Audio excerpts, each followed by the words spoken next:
आज तो बड़ी बर्फीली हवा चल रही है। ये ठंडी हवा हड्डियों में चुभ रही है। दादी, मुझे भी बहुत ठंड लग रही है, मुझे भी कंबल उड़ाओ। आजा मेरे लाल, मेरी गोद में आजा। ठंड से ठिठुरता चीनू कंबल में दुबक जाता है। बबीता बहू, जल्दी से आग जला देख, शाम ढल गई। कपिल और चंदन भी ठंड में कांपते हुए आएंगे। ठीक है माँ जी, मैं आग जला देती हूँ। पता नहीं इस कड़ाके की ठंड में मेरे दोनों बच्चे क्या कर रहे होंगे। चंदन, मैंने अपने हिस्से का कोयले का पत्थर तोड़ लिया है, तू भी जल्दी कर ले, देख बर्फ गिर रही है। भैया, ये कोयला बहुत कठोर है, हाथ नहीं चल रहे। तभी मालिक वहां आकर उन्हें गालियां देने लगता है। अरे ओ हराम की, चल जल्दी जल्दी हाथ चला, एकदम ढीला होके काम कर रहा है, पैसे तो टनाक से ले लेता है। अरे तोड़ तो रहा हूँ कोयला मालिक, अब गाली क्यों दे रहे हैं? इस पर गुस्से से बौखलाया लखपत गरीब चंदन का गिरिबान पकड़ लेता है। क्या बोला वे? माफ कर दीजिए मालिक। मैं तेरे पूरे खानदान को गाली दूंगा, क्या कर लेगा? हाँ साले, अगर काम से निकाल दिया ना तो रोटी के लिए सड़क पर भीख मांगते मिलेगा, समझा? एक पैसे की औकात नहीं तेरी। चल हाथ चला जल्दी। और तू कपिल, यहाँ खड़ा क्या कर रहा है? चलकर ये कोयले की बोरियां गोदाम में रख। कहते हैं कि मर्द की आंखों में आंसू तभी गिरते हैं जब वो अंदर से टूट जाता है। चंदन अपनी गरीब हालत पर रोया। इस दुनिया में गरीबों की कोई इज्जत नहीं, हमें 2 वक्त की रोटी कमाने को भी अमीरों की गालियां खानी पड़ती है। अमीर घमंडी लखपत उन दोनों गरीब भाइयों को रोज गालियां देता, मगर पूरे परिवार का खर्चा उन्हीं पर था। उस गरीबी में उन्हें अपने परिवार का गुजारा जो चलाना था, इसीलिए भी सेठ की गालियां खाकर वो काम नहीं छोड़ते। दोनों रोज कड़ाके की ठंड में कोयले की खान में काम करके 100-200 कमाकर राशन पानी लेकर घर लौटते। माँ, दादी, देखो पिताजी और चाचा आ गए। भाभी, भाभी आग जलाया है क्या?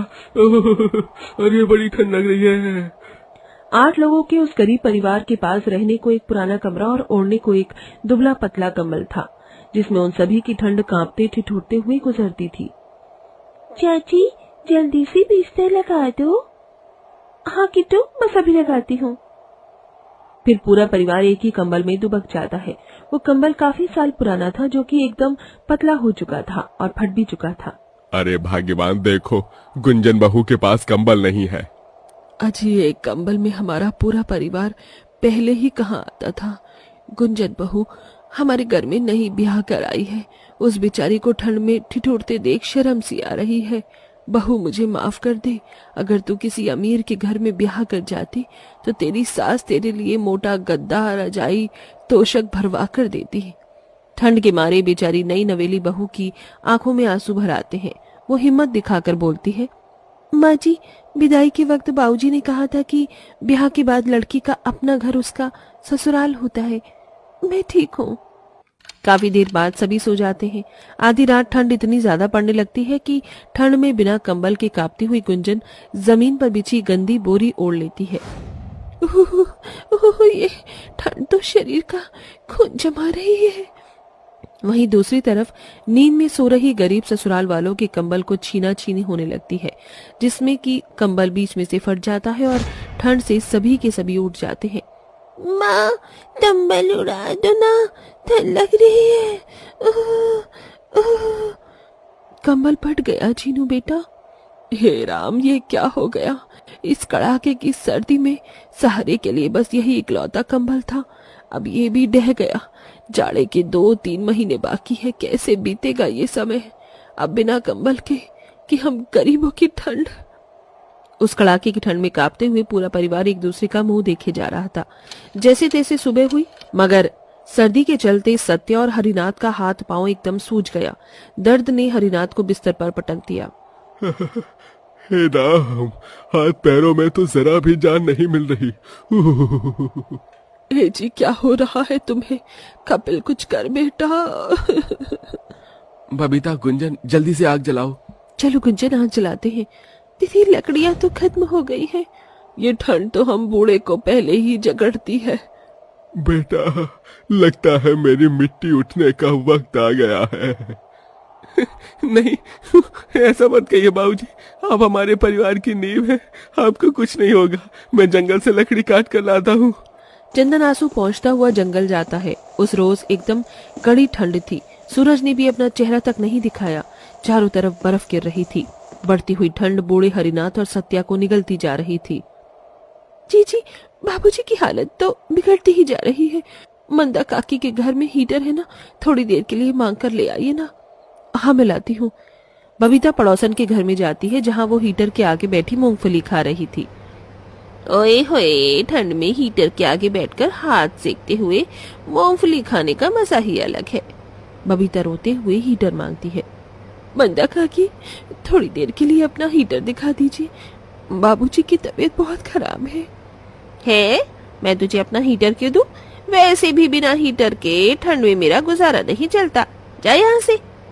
ठीक है काकी, हीटर मत दीजिए, थोड़ी देर के लिए कंबल या अपनी रजाई दे दीजिए। मैं आपके आगे हाथ जोड़ती हूँ, भीख मांगती हूँ। दरवाजे के बाहर उस कड़ाके की ठंड में कांपती हुई गरीब बहू पर मंदा दया नहीं करती। वहीं दूसरी तरफ चंदन भी खाली हाथ लौटता है। चंदन, तू लकड़ियां ले आया बेटा? नहीं माँ, सरकार ने जंगलों से लकड़ियां काटना गैर कानूनी कर दिया है। हे भगवान, इस कड़ाके की ठंड में ना हमारे पास कंबल है ना हीटर है। ऐसे में बिना आग जलाए कैसे जिएंगे? अरे भूख से तो गरीब इंसान बाद में मरेगा, ठंड से पहले दम तोड़ देगा। हम मर जाएंगे। रोइए मत माँ जी, कोई नहीं मरेगा। जी, मैंने देखा था पतझड़ से सड़क पर बड़े सूखे पत्ते गिरे हुए हैं। चलिए जीजी, उन्हें उठा कर लाते हैं। दोनों गरीब बहू इधर उधर से सूखे पत्ते इकट्ठे करके आग जलाती हैं, जिससे सभी को थोड़ी राहत मिलती है। थोड़े दिन बीत जाते हैं, मगर अगले दिनों की अब की ठंड मुर्दों को भी झकझोरने वाली थी। सड़कों पर सारा दिन कोहरा छाया रहता। अजी देखिए, आप दोनों भाई भले राशन पानी मत लाइए, मगर घर के लिए कंबल और हीटर कैसे भी करके खरीद लाइए। गुंजन क्या करे, मालिक से पैसे मांगे थे, मगर वो हमेशा हमारे आगे दुख रोता है और हमारे पैसे भी मार रखे हैं।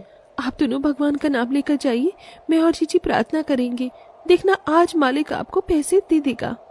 दोनों ठंड में थरथराते काम पर जाते हैं। पूरे दिन उनके चेहरे पर अपने परिवार का ठंड में कांपता हुआ चेहरा बार बार आंखों पर आ रहा था, जिसके चलते वो बिना रुके 4 मजदूरों का काम करते हैं और कोयले तोड़ते हैं, जिससे ठंड में उनके हाथ भी सुन्न पड़ जाते हैं।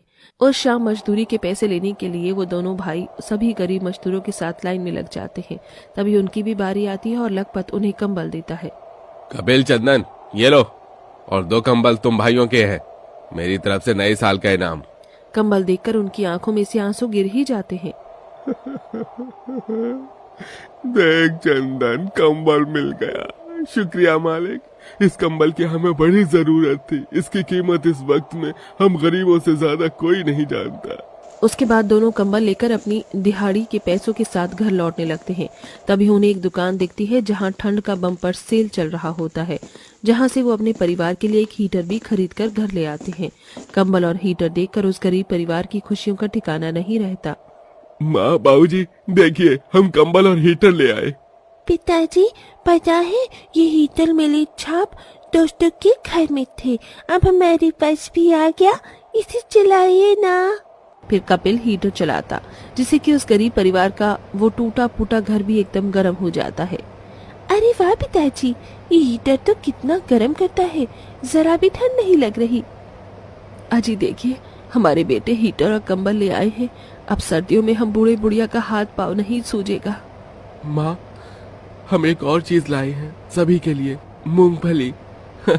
हम गरीब सारी सर्दियां 2 वक्त की रूखी सूखी रोटियां ही तोड़ते हैं, इसलिए आप सभी के लिए।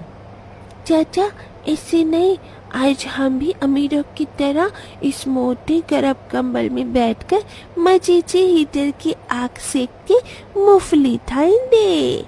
नन्ही चीनों की बात पर सभी की आंखें नम हो जाती है, पर कंबल और हीटर आ जाने के बाद उनकी परेशानी टल जाती है।